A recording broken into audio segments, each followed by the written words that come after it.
All right, guys, we are in Lake Norman this week. Wonderful high school out here, but you guys got a lot of security to get in the building out here. You got to pass by an armed guard and go through like World War VIII to get in. Can't be too safe nowadays. But when all the kids have free Apple MacBooks, maybe you need all that type of security. Well, you media guys show up. It's got to get rough. This is Rob McNeely, the head football coach at Lake Norman High School. Corey Inscoe, my partner. I'm Langston Wertz Jr. We're here with our weekly high school football talk. And let's get right to it, Corey. Some big games in your neck of the woods. Ardrey Kell playing Charlotte Catholic. Ardrey Kell's last chance to get into the conference championship race. Yeah, that whole conference, I think we're going to talk about the game in a little bit, but what I love about the way the schedule worked out is that the top 4 teams in that conference are all playing each other these next 2 weeks. Yeah. So it's going to be, there's a lot of shifting around. Ardrey Kell, really to be in the conversation for the conference championship has to win this week. Otherwise, we're looking ahead to a Catholic Providence final game of the season to decide the conference championship. So I think it's really a good kind of schedule here. It's all or nothing for Ardrey Kell. Yeah, I mean, when you're in a game like this, you throw everything at the other team, right? Exactly. I mean, you got to have it. No, nothing to hide from somebody else seeing on film. You got to put it all into the game. Exactly. Another game we'll talk about. A.L. Brown's playing at West Charlotte.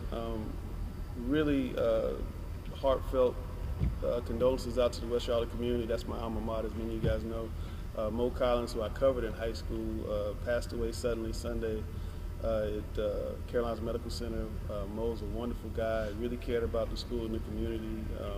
Really did a lot for West Charlotte in a very short amount of time. They won 4 games this year, which is the most they won since 2010, which is crazy because when I think about West Charlotte, I think about the very best team in Mecklenburg County for decades, not just years. And the things he was doing at that school were exactly the right things they needed to be doing. He also got the Panthers to help bring an artificial turf field over to the school, which they sorely need, and Harding needs one too, by the way. It's just hard to fathom. And then we lost Ron Massey at Piedmont just a couple of weeks before that. It's a tough time for those kids, and they're going to have to turn around and play A.L. Brown in a very big game because they still have playoff aspirations. Right, absolutely. Because he was doing a great job there. He had him at a team that hadn't been doing very well, had him at 4 wins, really turned things around. The coaches you talked to were always talking about what he was able to do over there.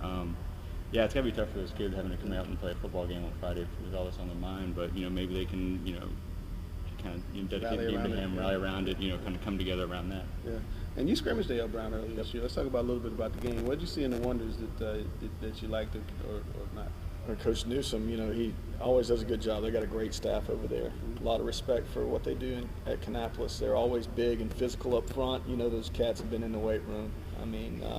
And they got some speedy guys out on the edge. So Newsom does a great job over there. Let me ask you a question. I know a lot of people in Kannapolis have been a little upset with the job that Coach Newsom has done, which I don't necessarily agree with. I think the mills have closed in Kannapolis. They don't have the same talent base that they used to have, and they're in a really difficult conference. You guys just came out of that conference.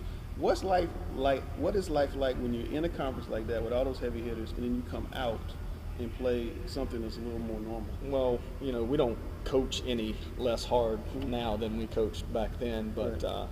It was night in and night out, or every week you were playing, the Mallard Creeks and the Vances and the West Charlottes when they had Scoot and Gilchrist and those guys. There's no cupcake on the schedule, but even though we're in a 4A, 3A split now, it's we don't change our mindset. It's not milk and cookies. No, sir. It's high school football. We coach hard. Our kids play hard. And that's what we expect out of them. But it's a little bit of relief not having to see those guys. And Brown people, seriously, I think that you guys are in a really tough situation. Robinson the same way, just playing in such a difficult conference. And basketball is even worse. We're going to do Sweet 16, and it's going to blow your mind with that conference.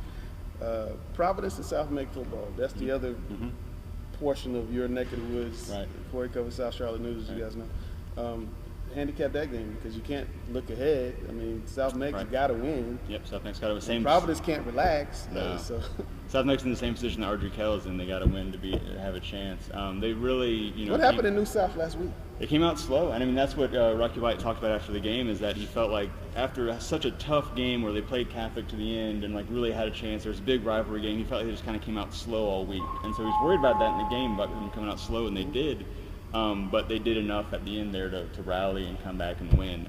So I think maybe that kind of will scare them a little bit until they'll come in this week ready to play and ready to practice and do all that kind of stuff. But again, it's another must-win for South Neck. Got to win. It's a good Providence team. And Providence is playing really well. I think Providence has won 8 in a row. The most they've ever won in school history is 9 in a row.